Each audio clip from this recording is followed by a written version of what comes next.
அருமையான நேயர்களே, கடந்த நிகழ்ச்சியிலே ஆதியாகமம் 1 அதிகாரம் 1 வசனத்தை சிந்திக்க துவங்கினோம். அந்த வசனம் சொல்வது என்ன? ஆதியிலே தேவன் வானத்தையும் பூமியையும் சிருஷ்டித்தார். உலகத்தின் சிருஷ்டிப்பை குறித்து பலர் பலவிதமான கருத்துக்களை சொல்கிறார்கள். அதை குறித்தும் சற்றே அறிந்து கொள்வது நல்லது.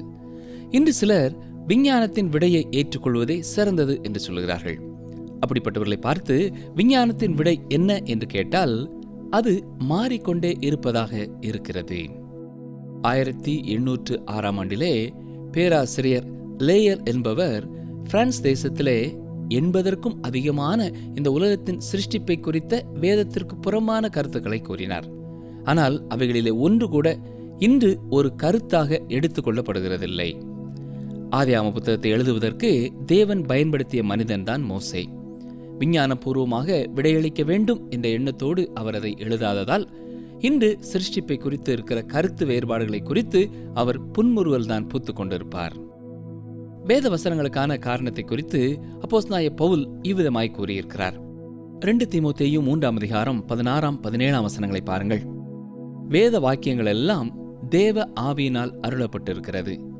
தேவனுடைய மனுஷன் தேறினவனாகவும் எந்த நற்கிரியையும் செய்ய தகுதியுள்ளவனாகவும் இருக்கும்படியாக அவைகள் உபதேசத்திற்கும் கடிந்து கொள்ளுதலுக்கும் சீர்திருத்தலுக்கும் நீதியை படிப்பிக்குதலுக்கும் பிரயோஜனமுள்ளவைகளாயிருக்கிறது. அப்படின்றால் வேத வசனத்தை பிதாவானவர் எழுதியதின் நோக்கம் நீதியை படிப்பிப்பதற்கு, உயிரியலையோ பூகோளத்தையோ போதிப்பதற்காக அது எழுதப்படவில்லை. தேவனுக்கும் மனிதனுக்கும் உள்ள உறவை காண்பிப்பதற்காக அது எழுதப்பட்டது.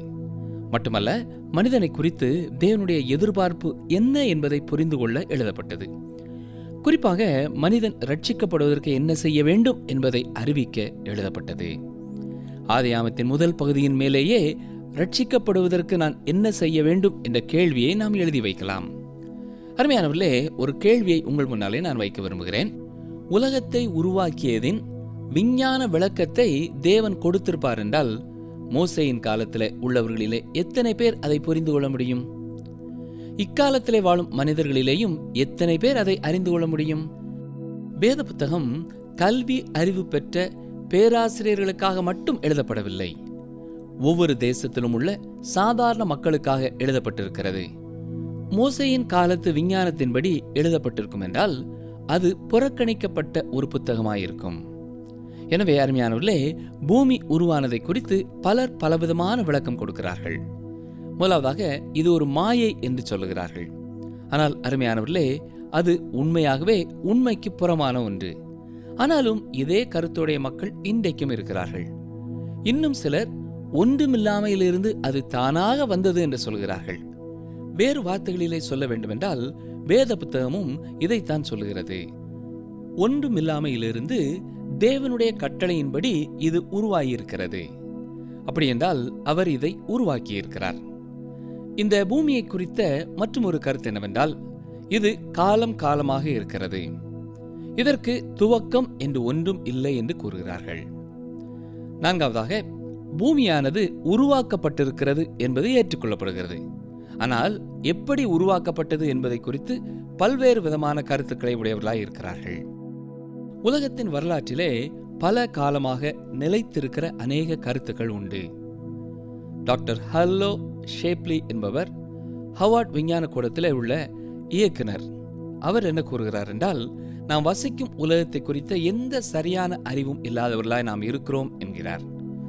நாம் மிக குறைவாகவே முன்னேறி இருக்கிறோம். ஏனென்றால் இந்த உலகத்திலே இருக்கிற ஞானமானது மிகவும் அதிகமானதாயிருக்கிறது.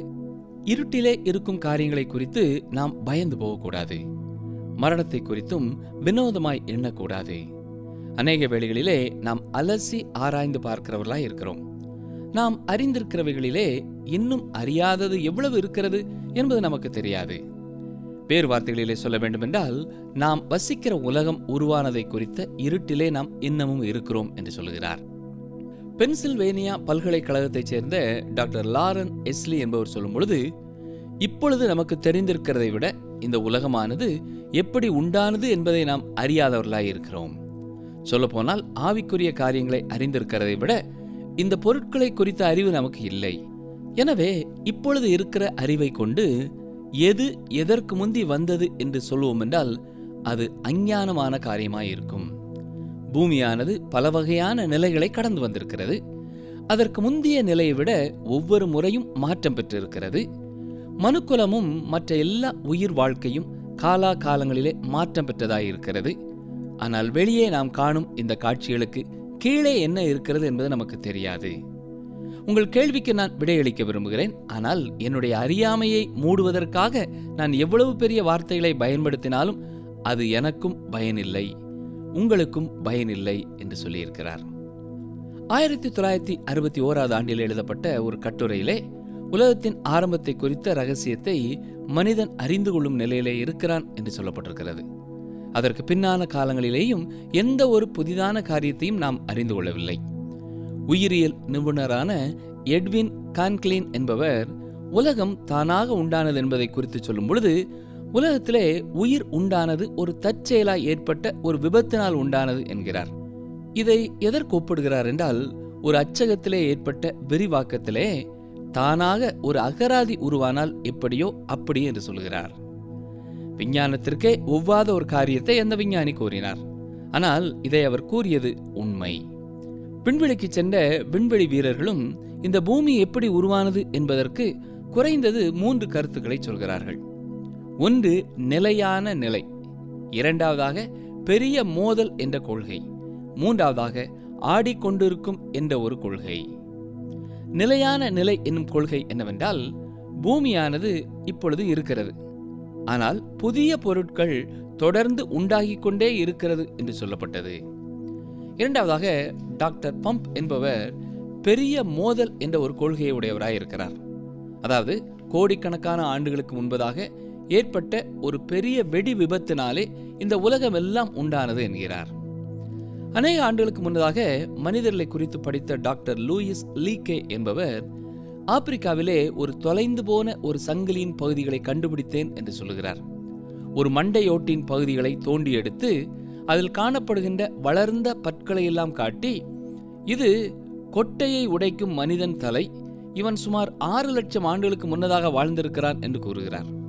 இதை போல பல கொள்கைகளை முன்பே உடையவர்களாயிருக்கிறோம். அருமையானவர்களே, இன்னும் சிலர் வேறு விதமாக பூமியின் ஆரம்பத்தை குறித்து சொல்கிறார்கள். டாக்டர் லாரன்ஸ் எஸ் டில்லேன் என்பவர் என்ன சொல்கிறார் என்றால், மனிதன் ஒரு மிருகம் அல்ல, அவன் ஒரு தாவர வகையைச் சேர்ந்தவன். கடலிலிருந்து வந்த பிரவுன் நிறமான ஒரு செடியிலிருந்து உண்டானவன் என்று சொல்கிறார். சிலர் மனிதன் மரத்திலிருந்து வந்தான் என்று சொல்கிறார்கள். இங்கே பார்த்தால் கடற்கரையிலே ஒரு கடல் செடியிலிருந்து மனிதன் வந்தான் என்று சொல்கிறார். இப்படி ஒவ்வொருவரும் கூறும் காரியங்கள் வேடிக்கையாகவே இருக்கிறது. அநேக ஆண்டுகளுக்கு முன்பாக பத்திரிகை ஒன்றிலே இவ்வாறு செய்தி வந்தது. நூற்றுக்கணக்கான ஆண்டுகளாக உலகம் எவ்வாறு உருவானது என்பதை குறித்து அநேக வாக்குவாதங்கள் நடைபெற்றுக் கொண்டிருக்கிறது. இதற்கான விடை பொறுமையான இரகசியமான வேலையினாலே விஞ்ஞான கூடத்திலிருந்து விடையாக வருகிறது என்று சொல்லப்பட்டது. ஆனால் அருமையான சகோதரனே, சகோதரியே, எத்தனை ஆண்டுகள் ஆனாலும் இன்னமும் எந்தவிதமான தெளிவான விடையையும் எந்த ஒரு விஞ்ஞான கூடமும் கொடுக்கவில்லை. உலகம் தானே உருவானது என்பதை குறித்து எல்லா விஞ்ஞானிகளுக்குள்ளும் கருத்து ஒற்றுமை வரவில்லை. இங்கிலாந்தைச் சேர்ந்த கெர்கட் என்பவர் சொல்லும் பொழுது, ஒரு கொள்கைப்படி பல காலங்களாக ஒரு குறிப்பிட்ட மிருகத்தை நாம் கவனித்துக் கொண்டிருந்தால் அவைகளிலே ஏற்படும் மாற்றங்களை கவனிக்கலாம். இறுதியாக புதிய உயிரினங்கள் தோன்றும். சில காரியங்களிலே சில செய்முறை பயிற்சி மூலமாகவும் இதனை நாம் கண்டுகொள்ளலாம் என்று கூறுகிறார். இவ்வாறு கூறுவதின் உண்மையை பார்க்கும் பொழுது இதில் எந்த விதமான ஆதாரமும் இல்லை. ஸ்வீடன் நாட்டைச் சேர்ந்த ஹெர்பர்ட் நெல்சன் என்பவர் சொல்லும் பொழுது, கடந்த 40 ஆண்டுகளாக இதை குறித்த பல செய்முறை பயிற்சிகளை மேற்கொண்டும் அத்தனையும் தோல்வியடைந்து விட்டது. உலகம் தானாக உண்டானது என்று சொல்லுகின்ற கருத்தும் ஒரு நம்பிக்கையின் அடிப்படையிலேதான் இருக்க வேண்டும் என்று சொல்லி முடிக்கிறார். கவனித்தீர்களா? இவரும் இறுதியாக சமய எல்கைக்குள்ளேயே கடந்து வருகிறார்.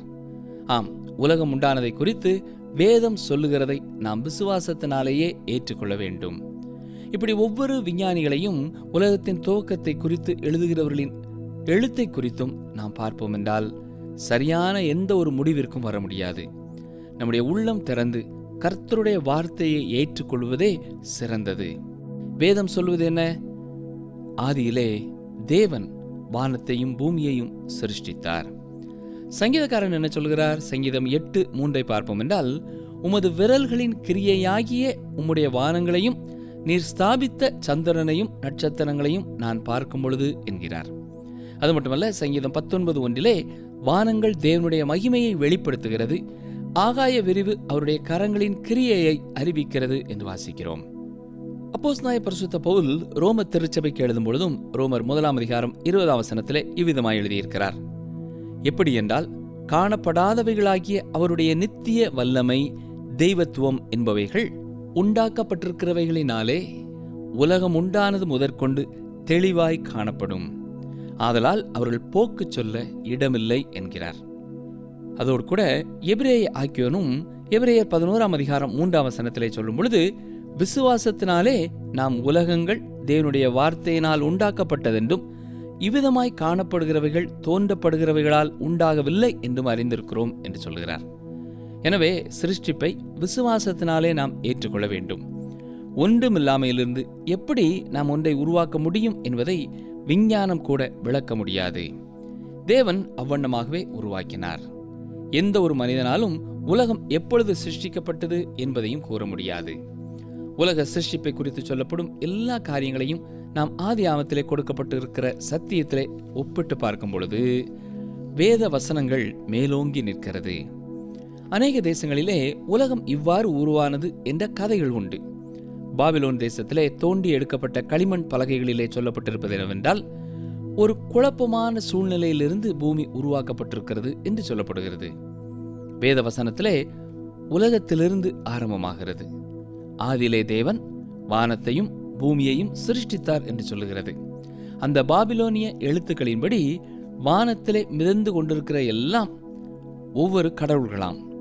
இந்த கோள்கள் எல்லாமே திடப்பொருள் என்றுதான் வேதம் சொல்லுகிறது. பாபிலோனிய அந்த எழுத்துக்களின்படி பல கடவுள்கள் இருப்பதாக சொல்லப்படுகிறது.